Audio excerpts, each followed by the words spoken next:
Бид бүхний харж байгаа энэ хевс энэ хар цүнх байгаа.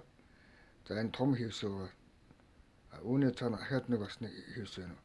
За энэ хевснүүд болохоор одоо 19 дэх хороолын 40 дэх байрны 35 номерт 40 дэх байрны 2 дугаар орцны 27 тоот амьдарч байсан Дүүрэн Эрдэнэтийн өөрийнх нь одоо эдэлж хэрэгжилж байсан гэрийнх нь хевснүүд байгаа. За зарим нь хандаа зүүдэг байлээ. Зарим нь ч одоо шалан дээрээ дэвсчдэг.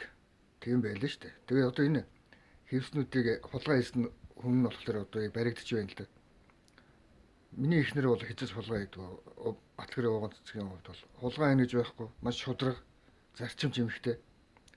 Маш одоо ажилсаг, хичээнгүү одоо тийм хүмүүсийн нэг байгаа шүү дээ. Тэгээ залхуу биш. Маш төлбөртэй үнэт шудраг одоо тийм эмэгтэй байгаа. Ер нь бол хинт ч одоо ямар ч үгээ хэлж чаддаг эмэгтэй байгаа. Тэгтэл одоо энэ ихчийн эсрэг одоо маш их мохоо юм байсан.